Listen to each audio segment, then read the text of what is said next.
Of course. To them, it's like to Western world, it's like a swear word. They say Sharia, and they think it's like, oh my gosh, and they don't understand what it actually is. Exactly, and words like Islam, Islamic, Muslim, these kind of stuff, and they all think you all have 10 wives and things. Yeah, and once they hear Russia, it associates with the war with them. I was in Dubai like a couple of months ago, and this one of the colleagues was saying she's European, I guess she's from the UK, and she was asking me, why do you live in Russia? Like, you're Algerian, why do you live there? People there are brutal.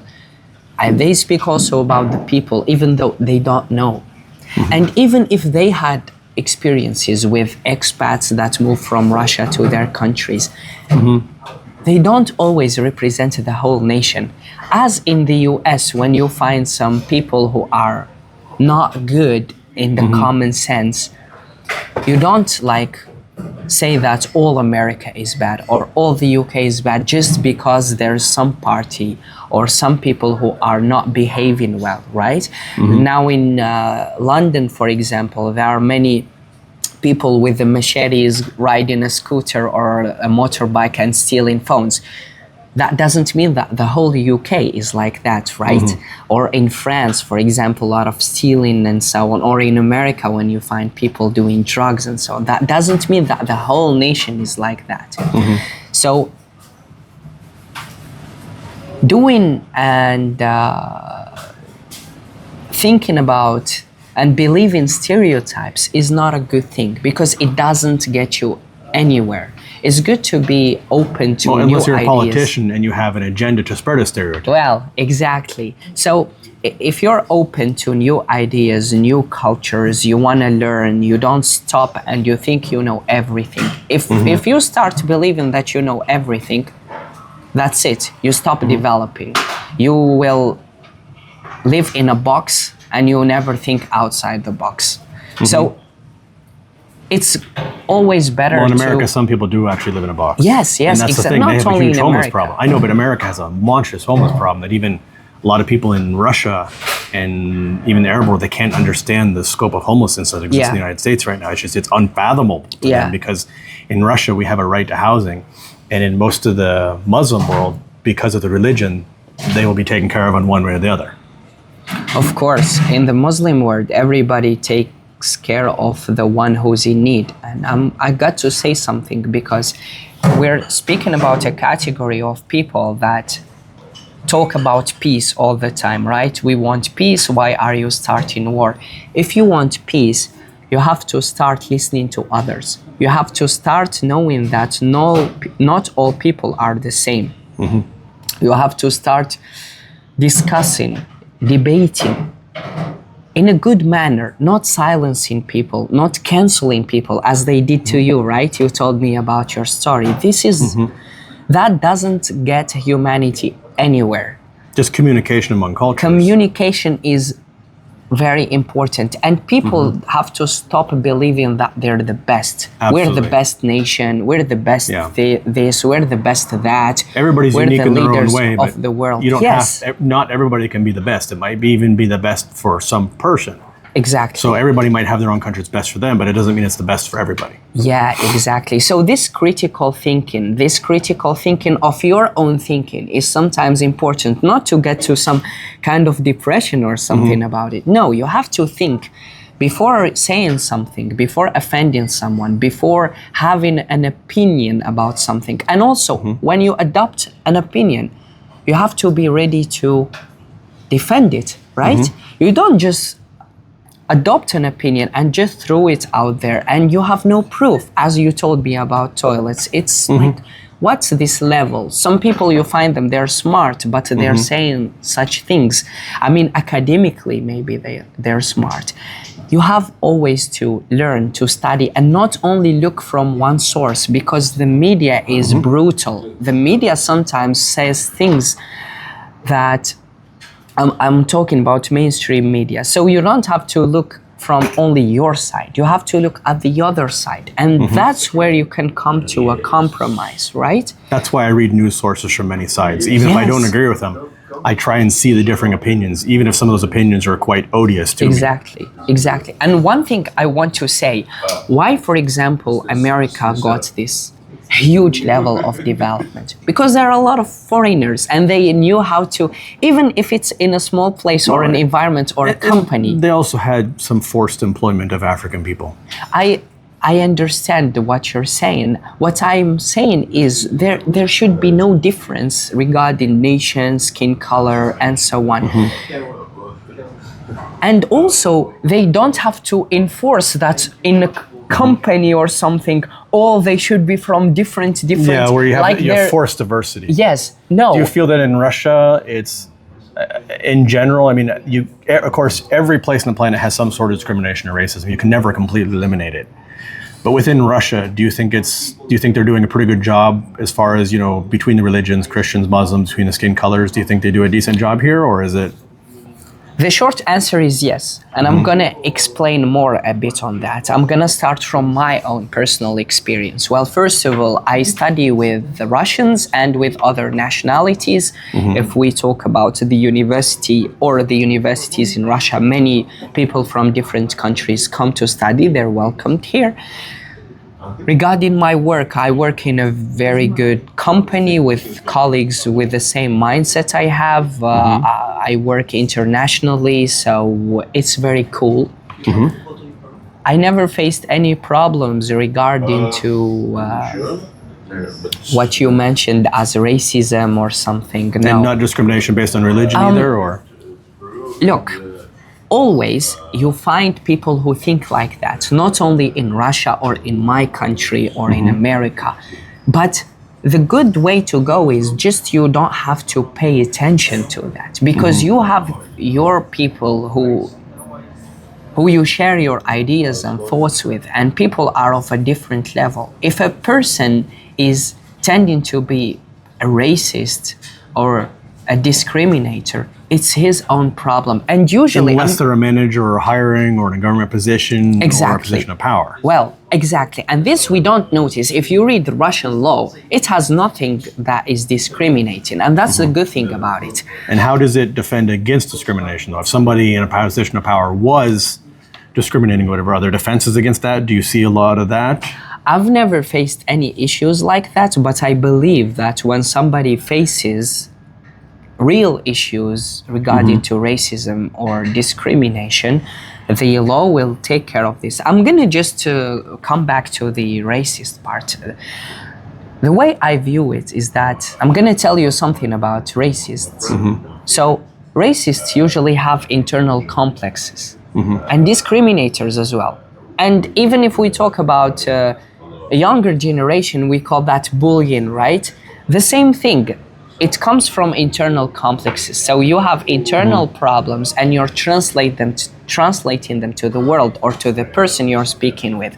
So whenever a person is racist towards you, just don't have to pay attention to that. It's his fault, it's his problem. He's the racist, not me. Well, I mean, even today, right now, we're sitting with an American, Caribbean, Algerian, Peruvian, Mexican, Israeli, Russian. Exactly. That's who's around the table right now. Yeah. And so, who cares where you're from? Who cares about that? If I share like some thoughts about you, share some thoughts with you, have some discussions, learn new things, you learn new things. That's the way we can improve, right? That's the way we can develop. And from a personal thing, it develops into nations, right? Because nations is formed by individuals. If the individuals know how to communicate, the nation will know how to communicate with the other nation. That's how it should work, right? Yeah. So I have never faced issues, and I don't believe at all in this idea of one country is racist, one country is not racist, unless if we talk about the higher management, the government, and so on. But in the modern world, it's rare to find any country that has that written in the law that they are racist or discriminators, right? Yeah, it's just some of them still practice it even if it's not law. Exactly. if we talk, like we say Russia is racist, how about America? They always talk about illegal immigrants coming from Mexico. I'm not saying this is a good thing that they're coming from there. I'm just saying that in every country, there are some problems related to illegal immigration, related to this, related to People don't that. understand that Russia has a lot of illegal immigration, because I get comments all the time like, yeah, but Russia doesn't have any illegal immigration because nobody wants to go to Russia. And I have to explain to them that we do have a lot of it. Yeah, they do. From the former Soviet republics and things. Exactly. We have a big illegal immigration problem here, and they do round up people and deport them. Yeah, look, the problem with illegal immigration is not an issue of racism. This is an issue just of obeying the law and... Here it is. In other countries it may not be, but here, no, it's absolutely just, if you overstay your visa, you've broken the law and they just want to deport you. It's not about where you came from. Yes, it's about if your status is legal or not. So if you're legal here, you will not face problems. You have your rights, same as the rights of a citizen. And people should know that. I mean, this is just a small example, but there was a fire a couple months ago in town. And as you know, a lot of the janitorial staff, like Uzbekistan, Tajikistan, a lot of them are Russian Mexicans, kind of. You know, they come for work and they do a lot of they do a lot of higher jobs too. Some of them are dentists and doctors, but a lot of the lower positions are filled with people from the lower republics because they have a better opportunity to work a low job here than they do in their own country. Okay. So, you know, the street cleaners and janitors. So a lot of the buildings, anyways, there was a fire and the fire department came, but they couldn't quite get there. And a guy, maybe wrong, I think he's from Uzbekistan, he climbed up the drain pipe and rescued some old ladies and got them over to the ladder before the fire department came there. And he was giving, you know, the ward of the city and everybody. I mean, everybody was just, they didn't care where he was from, and they were just so proud. And, you know, it was like, hey, they celebrated that. They would have celebrated him no matter what, but they really celebrated the fact that, hey, he was a foreigner too. And they celebrated the fact that he was a foreigner. It wasn't just like, oh, he's a very good person and he had to be a foreigner. They were like, look, he did very good and he's even a foreigner. And they made it was a big thing about that, you know, foreigners are a big contribution to society here as well. Yeah, I totally agree with you. One of the things that I should say about this whole situation, starting from the West, I love the West because the West is bringing on some technological development and they're doing good economically. They presented some systems that without them we cannot live the life we're living right now, yes, in terms of comfort, in terms of development in different industries. So the West is great in this matter.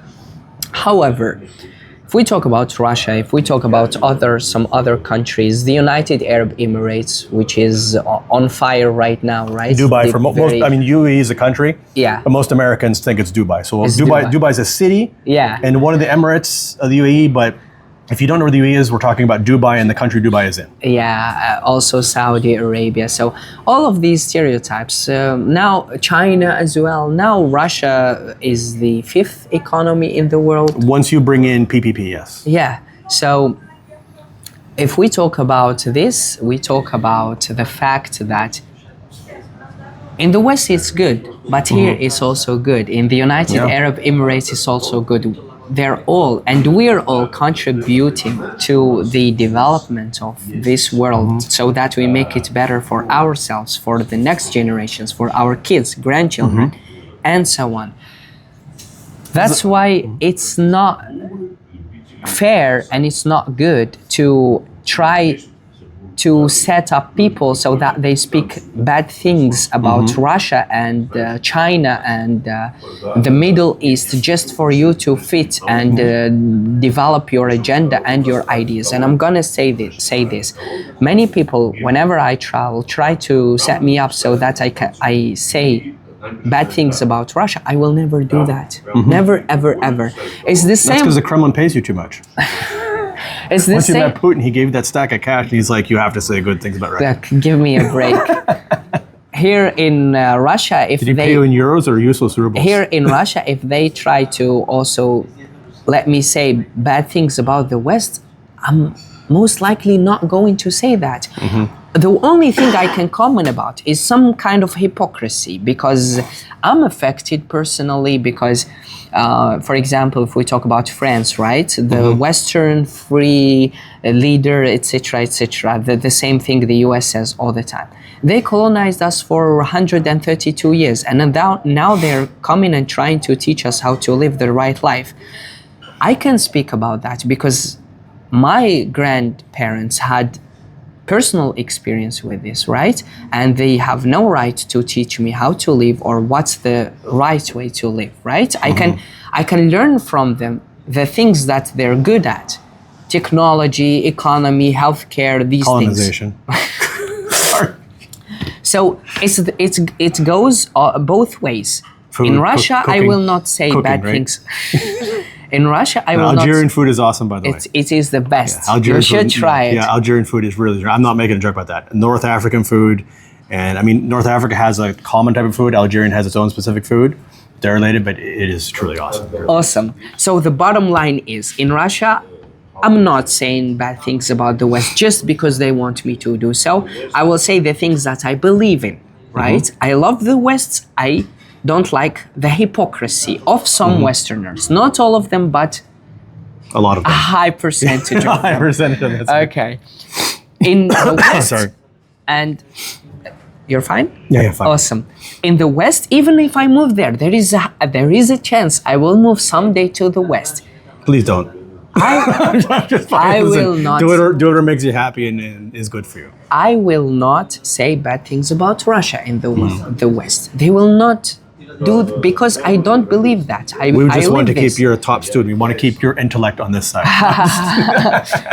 So, bottom line is we should be world citizens. Yes, I agree. Metaphorically, even though I know that will never happen, but we should be accepting, we should be good, we should really translate the things that are written in those states that sometimes are unfortunately hypocrite. It's just some words written on paper, but in reality they do other stuff. If we really stick to those good laws, those good visions, we will really, really develop in a much faster rate than what we're doing right now, because wasting money on wars, Yes. on wasting energy commenting about toilets, as you mentioned, we don't have to waste It's our not unifying. energy on that. Toilets are not a unifying subject. They're a very divisive subject. Does it swirl to the right or swirl to the left? That's a big controversy. Now, I've had the advantage of traveling to almost 70 countries, most of them many times. Awesome. I've had the advantage of working in the Middle East, so I've been to most of the countries in the Middle East. Not all of them. I have not been to Syria or Yemen, but I've been to pretty much all the other ones, or Iraq. But as a Muslim, what is the number one stereotype that you would want to help break down, especially for people in the West, especially America? And if they still have these stereotypes, if they don't have the ability to travel, or maybe are too scared to maybe travel to the Middle East to meet, a large Muslim culture, what would you encourage them to do? Should they be scared to walk into a mosque and just say, hey, I have to be honest, I don't have the best opinions about Muslims, but I want to learn something? Would they be, I don't know, killed for that, or beaten, or chased out of the mosque, or would they be, what would you recommend? Come on, give me a I break. know, but I'm telling you their kind of perception. Yeah, so yeah. I am mocking a little bit, but I'm not mocking you. I'm trying to explain to you the perception of many Totally. people. I understand that because I speak to people, I see what's happening on the internet, and as I said, whenever you have an opinion, you adopt an opinion, you have to defend it. And But if I was an American in America and I had I didn't hate Muslims, but I just kind of had this kind of weird fear of them or whatever. exactly. I mean, but I couldn't afford, or I was too scared to go to the Middle East. What would you suggest to somebody that maybe has a bit of an open mind and wants to learn about it? Could they just walk into a mosque one day and say, hey, I don't know much about what's going on here. I'm a little apprehensive, but maybe we could make some peace. And where would you suggest they go to? I need to comment something because you're from the US and your audience is largely from the US. And I was born in 2001, the year when you traveled to Russia, right? So basically, the year I was born at, there was this 9/11. Yeah, I was in St. Petersburg when that happened. Yeah, so from that, this story started, and they usually link Islam to terrorism. So Well, now it's Russia. See, Russia's overtaking the Muslims, the bad people. So you kind of have a double because you're kind of Russianish Muslim, but the Muslims should be a little bit happy because now the Russians are the bad guys. I'm going to comment something regarding this word terrorism. What is terrorism? If you open the dictionary, it's like when you spread terror to get some benefit, right? Oh, are you okay on time, by the way? I forgot to check that. Okay. Yeah, I am. So basically, you spread the terror and you get some benefits from that. You kill people, you get money, or you do that for the creator, the god, Or get oil. this crap that people usually speak about. But when a country does that, or maybe some people in some countries do that, they call them either aggressors or murderers or anything. Even though they spread terrors before doing that, or even if they manipulate you, they can take a hostage, right? They don't call that terrorism. But this is the real definition, because you're spreading terror, you're threatening to kill somebody. This is terrorism, right? Or you're saying there is a bomb if you don't give us something. It's not terrorism when we do it if it's for oil. Yes. If you're after oil and you do it with the military, then it's not terrorism. Yes, exactly. And that's what I'm speaking about. So it's not the religion. It depends on the people. People can't be terrorists. So can be terrorists, not religions. There is no a religion, there is no a terrorist religion. And in fact, if people get interested about Islam and they open the Quran, they read it, I'm Muslim myself, so it's all about being peaceful. It's all about doing a good job. It's all about performing well. It's all about being a good person and spreading love, spreading joy. There are restrictions in every religion. There are strong restrictions in Islam. But there is a saying that I like. If you tolerate everything, you stand for nothing. We don't tolerate everything in Islam. That's true, but this is our religion. This is what we believe in. Now, speaking about the terror and the killing and so on, there's nothing written about that in Quran. There are wars that happened before, of course, when the Islam got spread and so on and so on. But people need to study that to understand why did that happen. Well, I guess what I'm saying is that, if somebody was a Christian American, they're probably not going to pick up the Quran, and if they did, they probably wouldn't interpret the context. Just like if a Muslim had never seen the Bible, he started reading the Old Testament. In the Bible, he'd read about, slaves are okay. Exactly. So my point is, if there was an American who was starting to say, I have a bit of an open mind, and maybe what I have believed about Muslims isn't as true, how would he find a Muslim friend in America? He can't just like posting it, hey, I need a Muslim friend or something. But how would he get some interaction with somebody? I mean, could he go to a mosque and just say, hey, I just, I don't want to become a Muslim, but I just want to understand a little bit more. Do you think the mosque would be open to that? Or where would you suggest somebody like that go? Exactly. So if you go to the mosque, they will be very happy to talk about Islam and share this information with you. And maybe even also find you a Muslim friend? Of course. And in America, there are a lot of Muslim people living. And also, you shouldn't pick that. Like, I need a Muslim friend. Or you need a Muslim friend, but somebody you could honestly ask questions about, who's going to be open to the questions. And maybe you become friends. But just say, hey, I want somebody I could talk to, and I want to be able to ask questions that might sound offensive, but I don't mean to be offensive. Exactly. And just have an open dialogue. And then, maybe you'll become friends or something. Exactly. And here we come to the point that we were speaking about. If you're open to discussions, to debates, to talking to other people, you will learn a lot, and you will learn how to accept other opinions. You will learn about other cultures, and you will eventually know that Islam is not about killing people. This religion is not about doing some stuff. But this religion, politicians can always bend religion to their needs. Yes. No matter what religion it is. Exactly. So you would encourage Americans who might have an open mind just if they were kind of just literally, don't be afraid of the mosque. Just go in and say, hey, I want to become Muslim. I want to learn a little bit about it. I'm not a convert. I just have an open mind. You think they'd be perfectly safe? Of course. Look, in Islam, there's an order. And this order is, you never have to They're not going to try and convert them against their will, right? Yes, you never have to force somebody to convert. Never, ever, ever. You're prohibited from doing that. So you, in your life, we have our beliefs that there is the heaven, there's hell, like in Christianity and Judaism.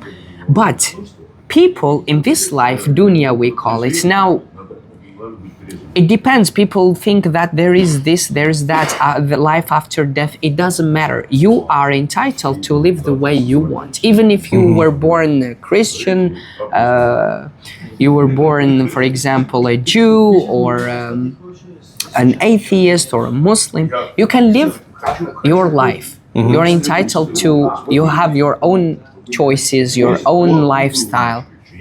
But then you take responsibility always of your actions. But as a Muslim, we never have to force somebody to convert to our religion. This is prohibited. So they could come in and ask questions without fear of being forcibly converted. Of course, Okay. of course. That's what I want to get across. And I know I sound like I'm mocking a little bit. I'm not. I'm just trying to ask slightly probing questions so that I can get your answers to get people to understand. Totally, I understand you. You know, and again, because I mean, I have friends that are Buddhist, Muslim, and I lived in the Middle East as well. Yeah. So I understand a lot more. I understand quite a bit, actually. Okay. But I want Americans who may either have bad stereotypes. I don't speak at the camera at this point. So, and we have talked about many things here. But if you're a Christian, or you have maybe a bad impression about Islam or something, that, you know, it's my opinion, but I wanted to get it from him too, that if you have that, just find a mosque. Just call them up one day. If you don't want to walk in, just say, hey, listen, I have no interest in becoming a Muslim. I'm a solid Christian, whatever, but I just want to know a little bit more about your faith and get an understanding. And I think they'd be very receptive to you. Yeah, and I want to just comment something. For us, for me, for example, as a Muslim, well, I'm also like developed academically, and also I work intellectually, I would say, right? So I always love knowing about new cultures, even religions, and read offensive things about my religion, right? So I read God Delusion the other day, right? And it was saying holy crap about the Islam religion. It was saying and spreading lies about my religion. But why I did it, and why I do read and listen to interviews that say bad things about Islam, is just to understand the perception of other people, right?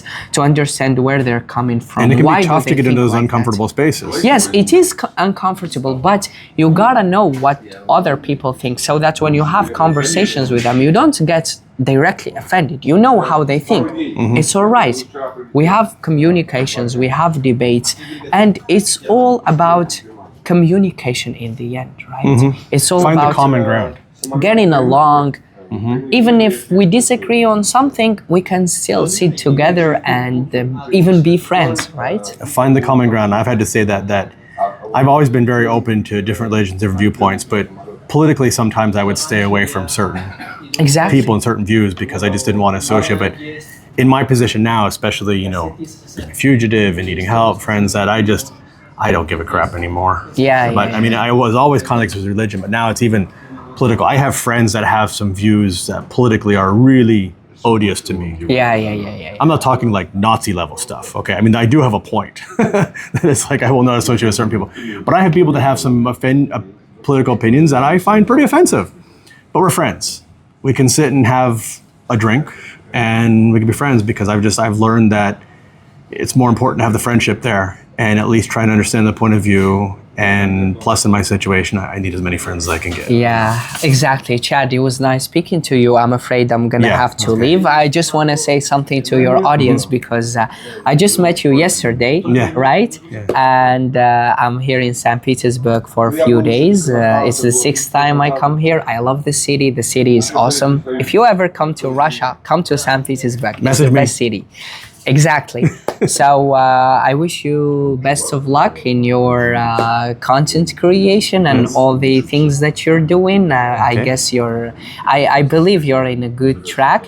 And speaking to Chad's audience, if you ever have questions or something, I guess Chad will tag me in this video. Yeah, he's on Instagram. Yeah, I'm gonna post this on YouTube and other places, but drop in the comments, whatever, and we'll exactly. I'll try and post his Instagram handle in one of the comments. Exactly. You can reach out to me, ask questions. If you have something you want to discuss, I'll be open to it. So see you again someday. And the last thing I have to say is shukran, inshallah. Afwan. Thank you, everybody.